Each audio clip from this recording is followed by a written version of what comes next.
Hello, I'm Linor Moudou. Welcome to Africa 54. Here is what's coming up. Kenya is in the grip of nationwide protests against proposed tax hikes. Demonstrators call for President William Ruto's resignation.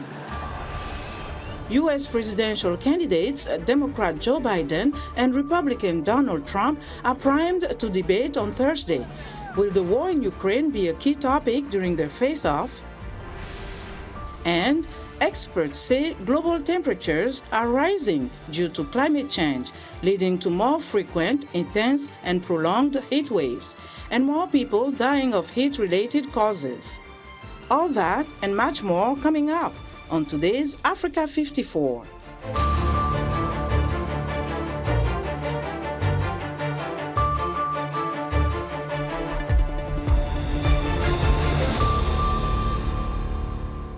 We begin our broadcast with chaotic scenes on the streets across Kenya. Police used live rounds, tear gas, and water cannons Tuesday in an effort to disperse protesters in Nairobi and other cities as thousands rallied nationwide against tax hikes proposed by President William Ruto's government. There are reports of casualties as demonstrators stormed parts of the Parliament building in the capital, setting a section of it on fire before it was put out. According to Reuters, Kenyan private broadcaster KTN News says authorities are threatening to shut it down over its news coverage of the nationwide protests.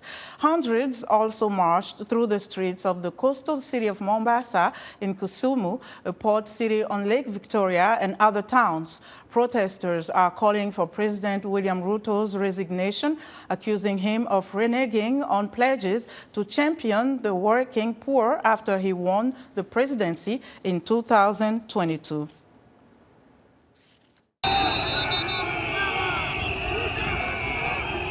Thousands of people in Kenya have come out for the second week to oppose the 2024 finance bill. After hours of pull and push with the security forces in central Nairobi, protesters overpowered the police and paramilitary and breached the parliament fence but were pushed before they could cause more damage. Several people were shot dead, including this protester whose body is lying few meters from the parliament entrance. The standoff went on for the better part of Tuesday. There's a standoff between the police and protesters, as protesters are doing everything to push towards the parliament and police are blocking them. And this has been going on for the past several hours in central Nairobi. Demonstrators are demanding the government drop the finance bill, which they say will increase the price of essential goods, even as the government argues that more money is needed to fund government programs. But we all know what's happening to our money. We see our leaders flaunting the expensive watches, expensive lifestyle, buying planes. We want them to stop misusing our funds. Instead of raising taxes, eliminate corruption so that we can have enough money for development. Kenya does not have any issue of revenue. Kenya has an expenditure problem because the leaders are looting our money. And we are here to say no. We will not allow ourselves to be put in the shackles of poverty. We refuse, and we are here to protest. We are here to demonstrate today. And the government has to listen to us. What's your name? My name is Dixon.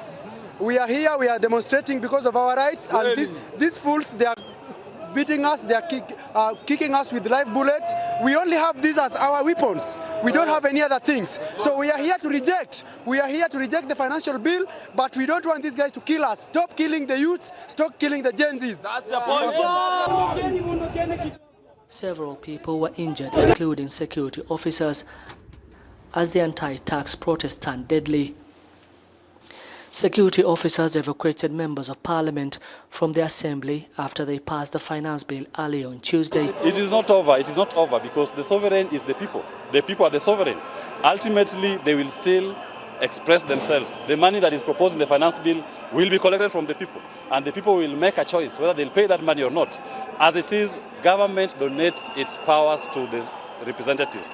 If the representatives are not listening to the government, to the people who have donated their power to them, then the people have a right to recall and claim back their power from the state. It is difficult to know where Kenya will go from here, as the proposed tax continues to divide the government and its citizens. Protesters vow to return to the streets to show their displeasure again and will return on Thursday. Mohammed Yusuf, VOA News, Nairobi. Lawmakers fled through a tunnel, but protesters allowed opposition legislators who voted against the finance bill to walk out of the besieged building. For more insight on the demonstrations in Kenya, let's go live to New York, where Professor David Monda of the City University of New York is standing by. Professor, what is your take on what's happening across Kenya on Tuesday? I think it's very concerning what's happening across Kenya, but it's a very clear indication that Kenyans are very frustrated and upset with the way the government is running public policy in the country. As you realize, the government raised almost $2.7 billion in extra taxes from these tax increases. Kenya debt to GDP ratio is over 68%, above the 55% recommended. I think Kenyans are very frustrated with because they don't really see the benefit of their taxes, and they feel the World Bank, IMF are running the country, and the MPs are not accountable because the MPs are very lavish right now, a lot of corruption in the country. People are this demonstration are a manifestation of that. Professor Monda, demonstrators have asked for the resignation of President Ruto. What can this mean for Mr. Ruto? Is it at this point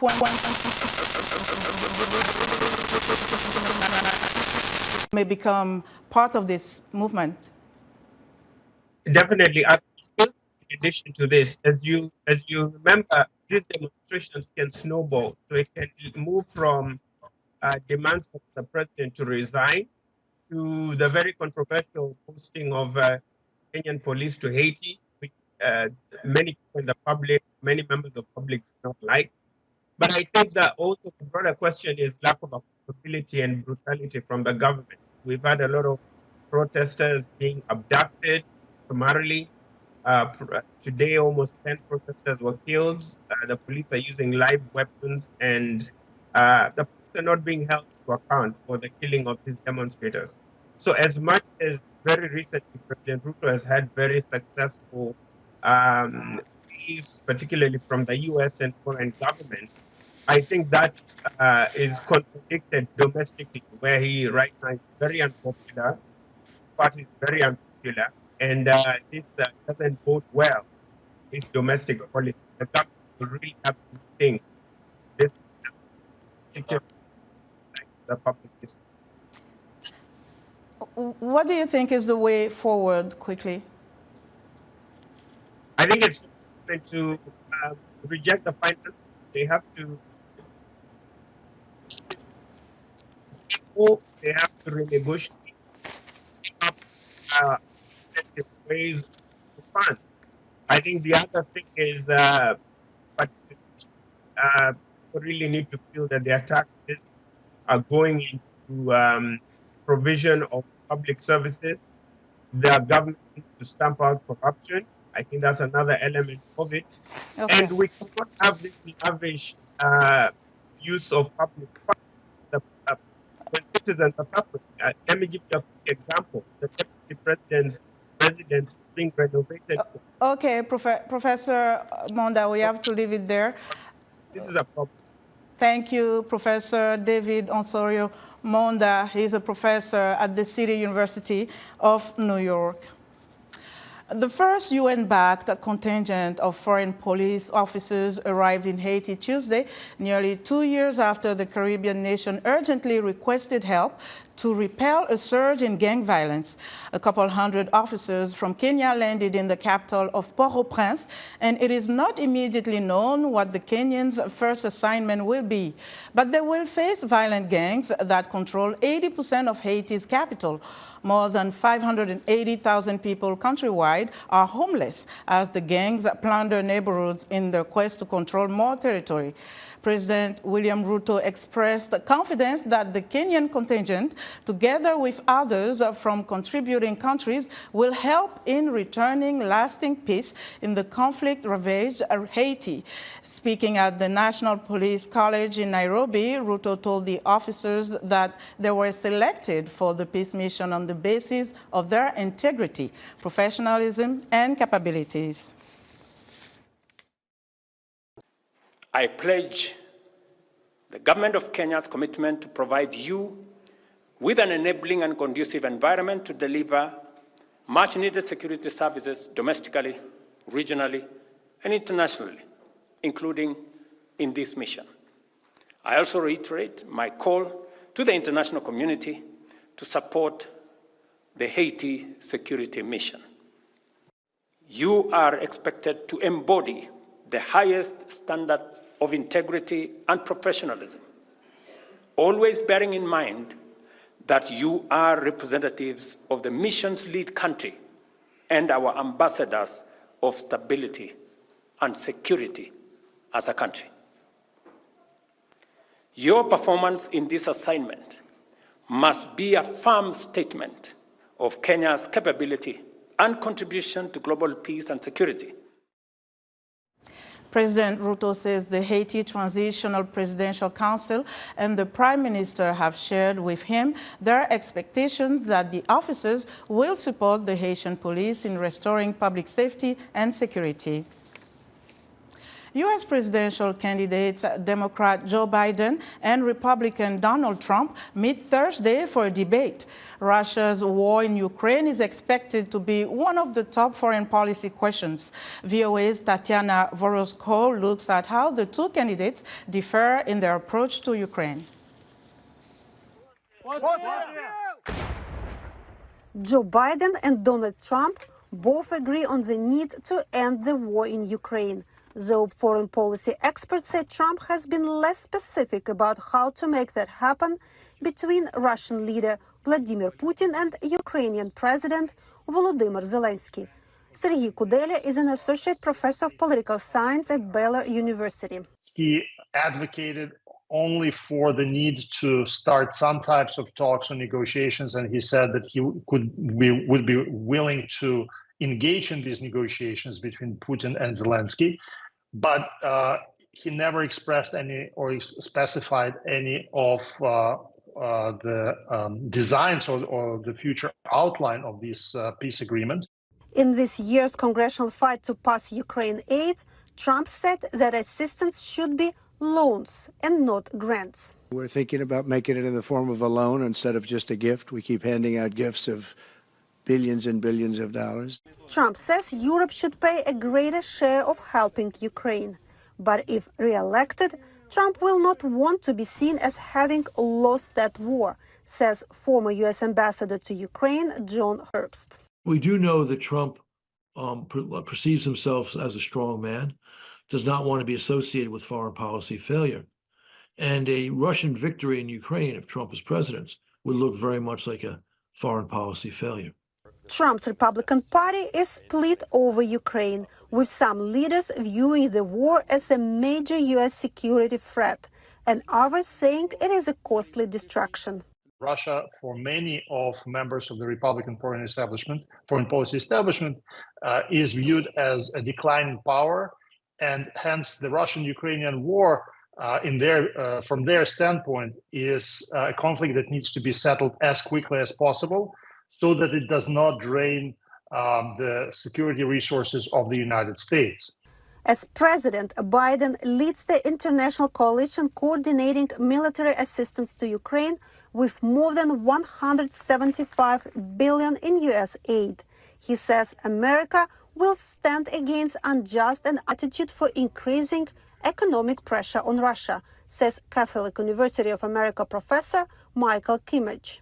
It's not as if they're determining their foreign policy on the basis of the election in some crude fashion, but there are limits and constraints, and those would be very different in a second term, where Biden can no longer run for re-election in 2028, and so he would be quite a bit freer. The candidates' differences over Ukraine reflect their differing approaches to Russia, with Trump looking to improve ties with Moscow and Biden continuing to isolate Russia over its invasion of Ukraine. Tatiana Voroshko, VOA News, Washington. Still to come, a leading African fintech company is recognized for its significant growth and impact. We'll be right back. On the next Straight Talk Africa, in 1998, Kailash Satyarthi marched around the world with a cause to mobilize millions against child labor. Now he is still passionately trying to protect children and keep them in school as he visited a number of African countries. Join me, Vincent Makori, on the special edition of Straight Talk Africa on child labor and the efforts of one man to end the practice.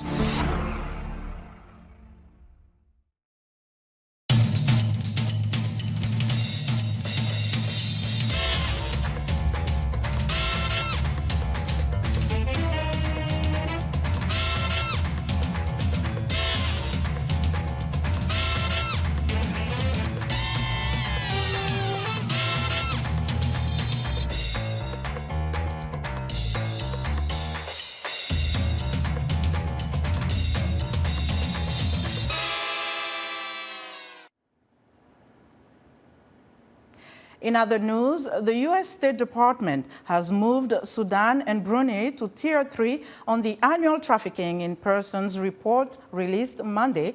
The move could subject the countries to sanctions or cutbacks in U.S. assistance.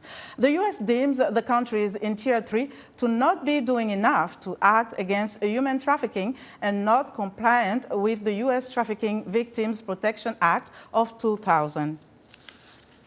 And Africa has some of the world's highest rates of cervical cancer. Growing efforts to vaccinate more young girls for the human papillomavirus are challenged by vaccine hesitancy that's seen for other diseases. Misinformation can include mistaken rumors that girls won't be able to have children in the future. Some religious communities must be told that the vaccine is not ungodly. And Ivory Coast has launched mobile enrollment centers for the country's universal health coverage program, which has been criticized since its 2019 inception over difficulties accessing benefits. 5 years in, and less than half its citizens have enrolled. The program is meant to cover 70% of citizens' health care costs for a monthly charge of about $1.65. M-Kopa is a leading African fintech company recognized for its significant growth and impact. It's driving financial inclusion and digital connectivity across Africa and has reached over 4 million customers. M-Kopa is not just a fintech company, it is a sustainability champion. The company is committed to providing comprehensive solutions from smartphone financing to digital loans and health insurance. With operations in several African countries, M-Kopa is providing over $1 billion in credit and is proud to employ over 2,000 people. VOA's Paul Ndiho spoke to Dustin Kaler, M-Kopa's Director of Mobility, to learn more about the company. Kopa is a fintech company based in Nairobi. We're active in 5 markets in Africa. We've been around for about 12 years. Very proud to be supporting about 5 million customers with life-changing solutions, technology solutions, and finance solutions. So Kopa is a connected asset finance company. So we embed IoT technology, match that with micropayments and a distribution force of over 10,000 agents across Africa to provide smartphones, solar home systems, cash loans, and electric motorcycles to customers. And we're talking about folks otherwise that are excluded from the financial systems. The last couple of days, your company was one of those companies that had the privilege of signing a multi-million-dollar partnership. Can you speak to that? Yeah, we've had a long-standing relationship with DFC and the U.S. government, and they've supported us quite a bit over the years. We're really fortunate to have announced a $51 million loan with DFC today, which will finance the assembly, inventory, and financing of smartphones for for the next generation of customers. So yeah, really happy about that. It's really important. We're about to hit our 1 millionth phone next week, assembled locally in Kenya. And this facility will help us to expand that. How are you going to be able to compete with the big players, the Samsungs, the Apples, the Chinese-made phones with your brand? Sure. Well, I would like to say that fortunately we have some very big important relationships on our team. So HMD Nokia is our partner for the local phone assembly in Kenya. So you can go to Kenya and see "Made in Kenya" on the back of your Nokia smartphone. And fortunately, you can get that for as low as 50 bob per day, 50 shillings per day through Mkopa. So your biggest market is in Africa? Yep, all 5 markets are in Africa. Okay, yeah. Very good. Yeah. Which countries? So we're in Kenya, Uganda, Nigeria, Ghana, and South Africa. The African market, I mean, look, at the end of the day, Africa is the future, right? It's the youngest population, center of all the population growth that's happening across the world. From a climate perspective, from an economic growth perspective, it's where the next century is going to be made or broken, frankly. And so we're really proud to have been in Africa for the last 12 years. We're really happy to call Kenya our home. Extremely strong support from the government for economic growth, for climate first solutions.